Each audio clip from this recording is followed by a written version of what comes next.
Welcome to this Python lesson about functions.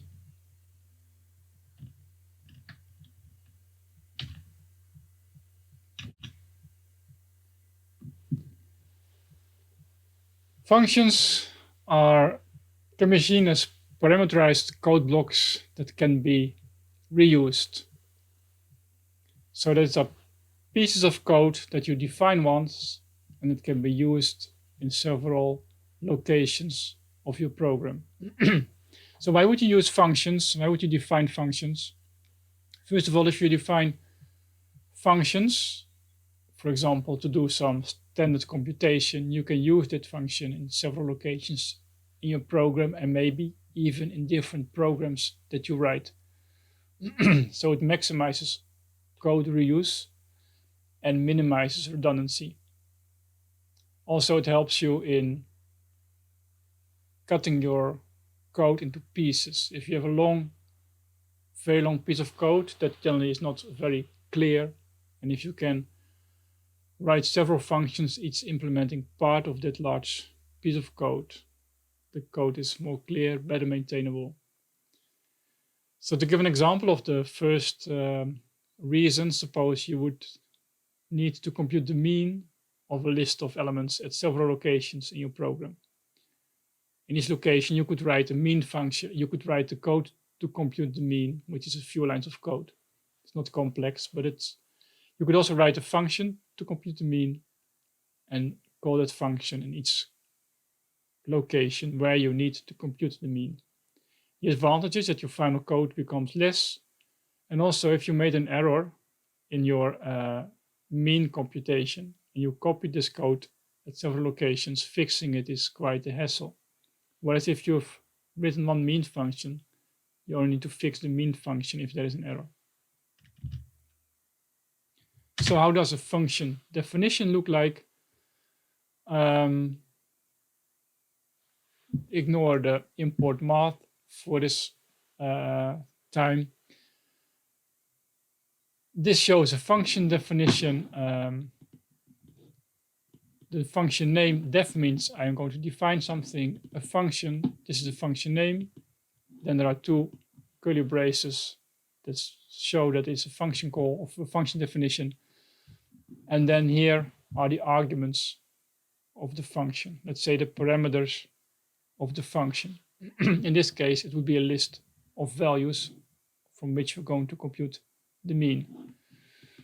Then there is this mark that states where the real code begins. Don't forget this colon. This will compute the mean. So to compute the mean, we have a sum. We initialize the sum to 0. We loop over all elements in values, and we add the value to our sum. And in the end, what we return is a sum divided by the number of elements, which is the same as the length of the list of values. So this is a function definition. If I would run this function definition, nothing happens. You don't see anything happening because you don't print anything. And also, if you define a function, Python will check the code, but it's not going to call the function. So nothing is happening. If you write a function, so if you're going to write a piece of code that can be reused, first of all, you need to think of what's a nice piece of code, the right size. So it shouldn't be too long, too short. It should have a kind of a clear definition that it's clear what it does. If you decided basically how to decompose your code in blocks, in functions, then you have to think of a function name. And this name must be clear. Put an effort in making this a clearly and understandable name. As for the guidelines on how this name should look like, lowercase and words separated by underscores, the same as local variables. Then a function may return a value. In the example of the mean, we return the mean value of a list. But the function doesn't need to return something, so you have to think on does it return something, and you have to think on the arguments. How many function arguments do I need, and what should they represent? So let's start with the return value. The return statement or value is optional. So you can write a function that doesn't have a return statement. Also, the function does not need to return some value. And if you return a value, they don't need all to be the same type, whereas this would be common to do that. It's not required. And if there's no return statement in the function, Python will always return none. So in the below code, a function f is defined. It does some testing, and it has a return 1, so that means it gives 1 as output value. It can also return a string, and it can return nothing, which is basically returning none. This is case a is 0, a is 1, a is 2, and if a would be 3, the function ends here, and then also none is returned. So you can also leave out the return statement. A return basically means stop the function, and if something is added after the return statement, that's the value that will be returned. A function can return also multiple values simultaneously. In that case, a tuple is returned. For example, in this code, function g is defined, and what function g does, it returns 2 values, 1 and a list with 3 values. After this function definition, we can use it. So here we call the function, we put the name here and 2 braces stating we are calling function g. And what g is returning, we store in C, or basically C becomes a name for what g returns. And then we print what C is. And C is a tuple of these 2 values. 2 values are being returned, they are packed in a tuple. If you know that your function is going to return 2 values and you need both values separately, you can also directly get them via tuple unpacking, which has also been explained in a previous lesson. In this case, A will be the first element and B will become the second element. So if you run this, A will become 1, and B, if you print B, B is the second element, that's the list. In these cases, the function g returns something, and the return value was used. That is not required. Even if a function does return something, we can still call the function and ignore what's being returned.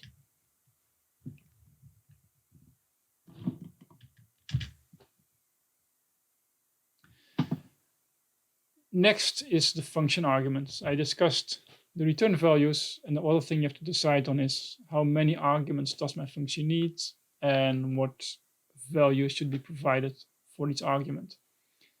So a function can have from 0 to n arguments. So you can have 0, 1, 2, or as many arguments as you need. And I will give an example of these arguments and how to use them in the following piece of code.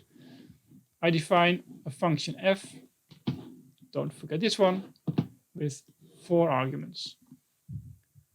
What the function does is only print the value of each of these arguments with a format string. After definition, after the function has been defined, you can call it. So here I call the function. So it means I'm going to execute this code. Supplying 1 for the first argument. I supply 2 for the second argument. I supply 3 for the third, and 4 for the fourth. That means if I run this code,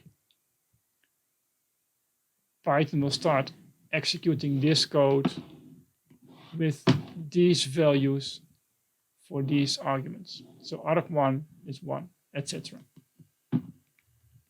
And then what happens is, of course, what you would expect. If I print arg1, it has the value 1, because it's the value that I supply for arg1.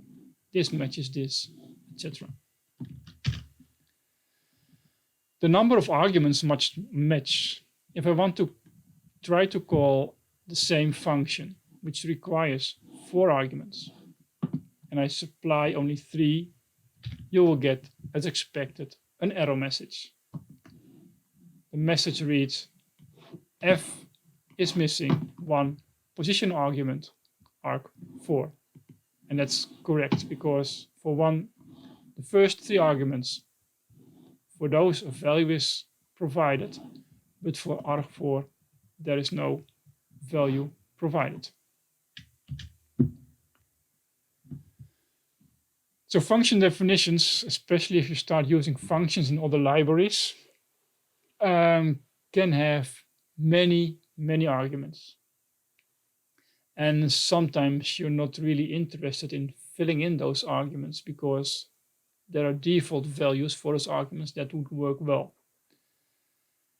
So one way to address that in Python is to define functions with default values.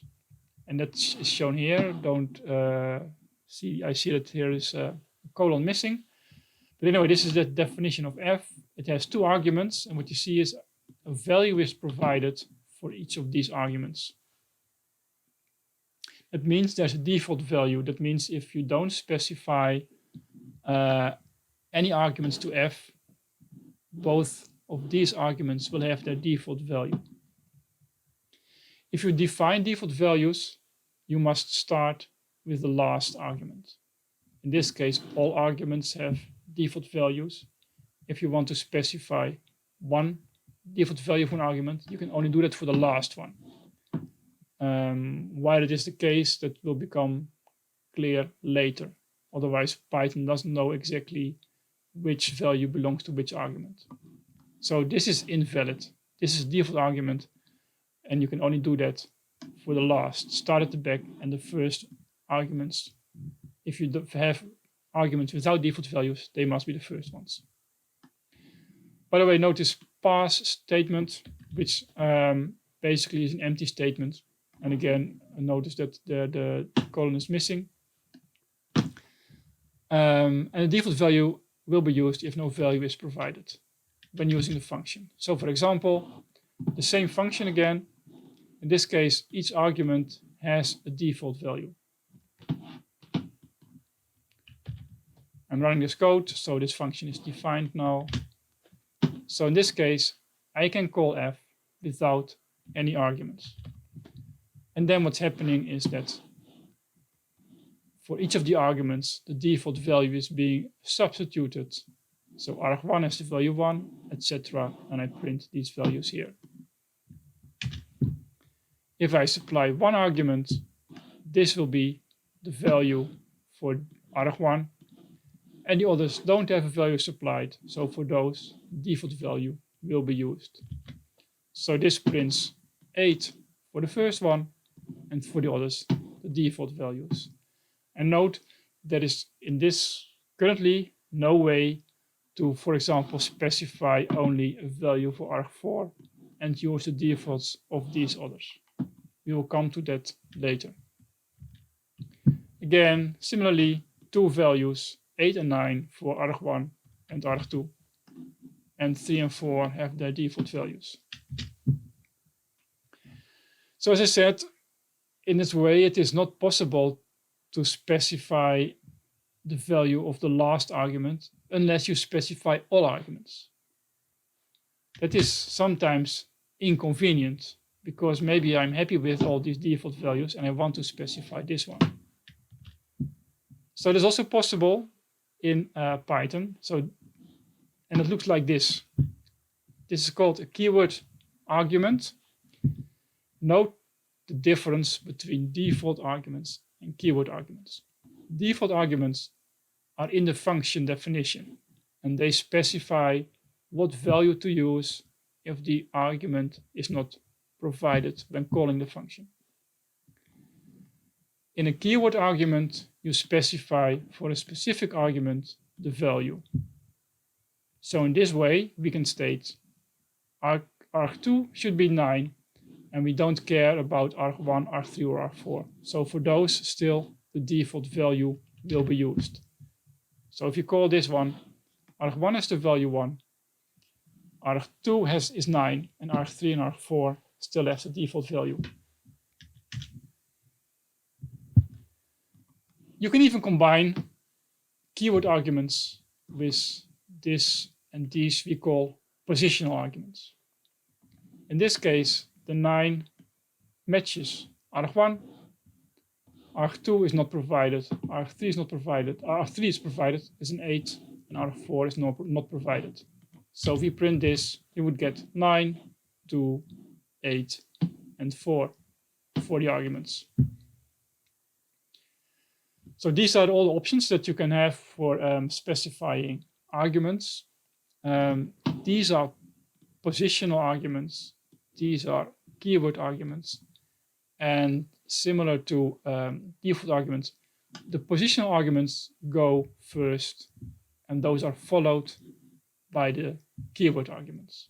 So you can't have a single positional argument after a keyword argument. So, and how does Python match the keywords, the arguments?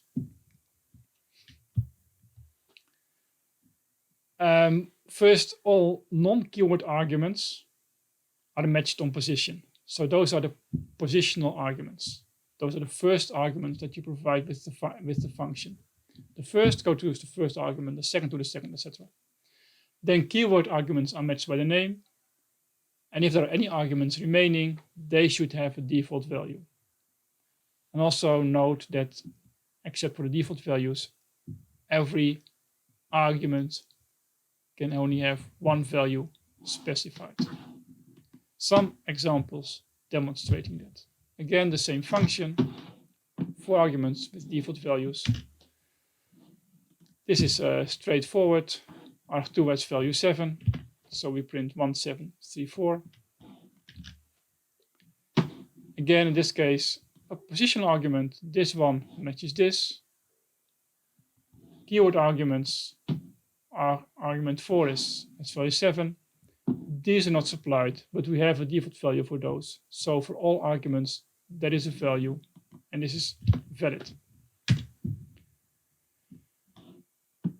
Another example which is not valid, but I don't know whether the error message can be seen on the screen. A positional argument keyword followed by positional. This is not allowed because Python doesn't really know to which this matches. So you will have an error message here.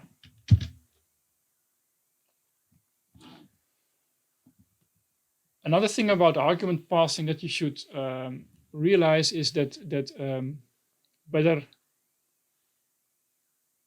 the parameters can change in the function and whether it has effect outside the function.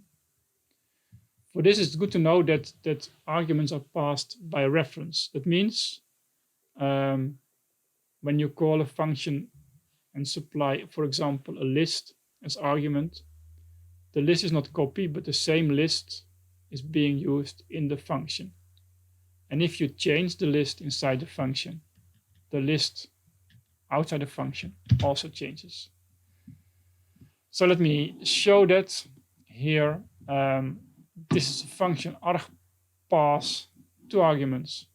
We add 2 to the first argument and we append 10 to the second. So we expect that this is an integer, it should be a list. And what we return is the updated value of arg1.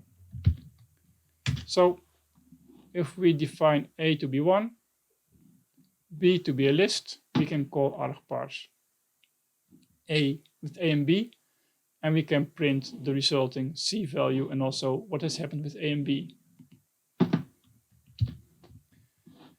So A is still 1. A is a scalar, it's immutable. What is happening here is that arg1 becomes a name for new data, and this name or this new data is being returned. Nothing happens with the original A if we call a function. A remains 1.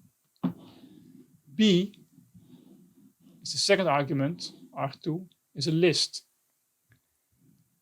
And arg2, in that case, becomes a new name for this same list. Not a copy, it's a new name for the same list.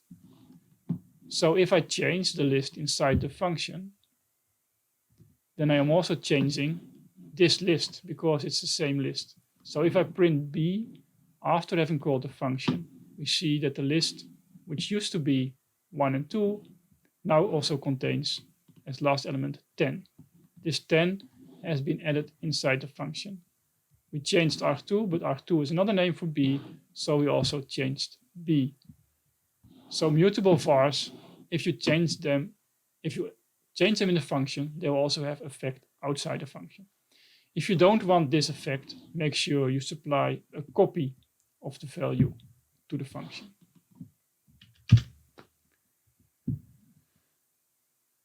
Another thing that you should realize is if you use a variable name, to which value does it refer to? And basically in Python, there are two types of variables in this respect. One is global variables, which are defined outside any function. And there are local variables that are defined inside the function. For example, here, B, this is assumed outside the function. That's a global variable. The variable is, let's say, available, can be used throughout the whole program. B is a local variable defined inside function f. It's the same name, but a different variable. And this one is not seen outside f. Anything that is defined inside f disappears as soon as the function stops, as soon as you arrive at the end of the function. So in this case, the function returns a times b. There are two b's here, a global and a local. And the question is, what's being returned? Is this a times 1 or a times 3? And the second thing is, does this change this one or not? So how does this work? Global variables can be used in a function. So if you have a global variable, you can use its value in a function. But as soon as you assign to a variable in a function, Python assumes that variable is a local variable. So again, in this piece of code, we assign b to the value 3. This means b thus has nothing to do with this b. This b is a local variable, and this b will be used here. You can change or update a global variable, but you need to declare it in the function, stating that this name refers to a global variable. I will give some examples explaining this in more detail. L here is a global variable. It has value 10. I define a function, multiply L. So what it does, it multiplies the argument with L. So you supply one argument, A, and what it returns is L times A. We don't assign to L here, so this L refers to this global variable. We can use this global variable. And we can print the result of calling mult_L with the value 10, which means we call mult_L with 10 here. We return 10 times 10. So we return 100, and this will print 100. This is a slightly different case, a global variable, value 10. We have defined a function, mult_L2. It's similar to the previous one, but in this case, we assign L to the value of 11. In this case, we do an assignment in a function. This means this is a local variable. It has nothing to do with the original global L. And if we refer to an L here, this is the local variable. So what's happening here is we will compute 10 times 11. That's what we're going to return. And after the function, we can again print L. This L is the global L.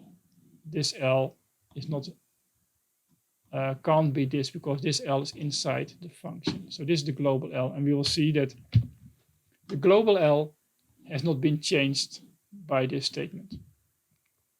This defines a local variable.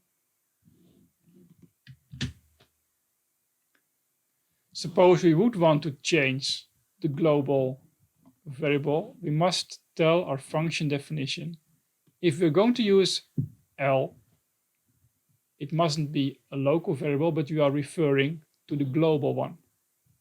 And we must tell Python that in our function. If we do this, and if we then assign L to 11 and compute 10 times 11, and then print the global L afterwards, we see that we again print 110 and we print 11, which means this statement inside the function has changed the global variable because we declared it global here, which means if we use L in the function, this is the global L.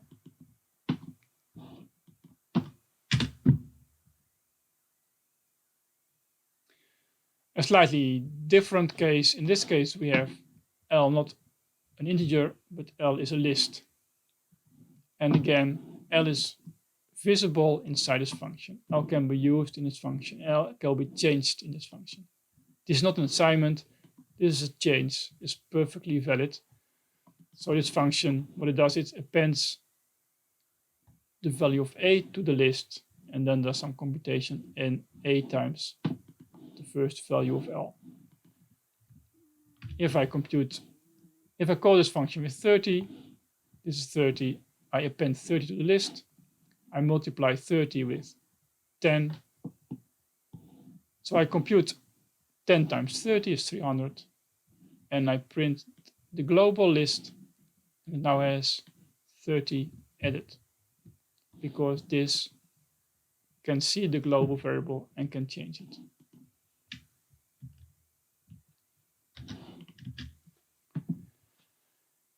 So a summary of functions and global variables. Functions have a name and arguments. Functions don't need to return a value. Default arguments and keyboard arguments can be used to facilitate easier use of functions. You can use global variables in functions, and global variables cannot be assigned to in functions unless you declare them global. And as an exercise for this lesson, write a function to compute a factorial. You may have previously written code to write a factorial, to compute a factorial, so you can use the same code. And for the function, think of a good name, think of the number of arguments and what to return.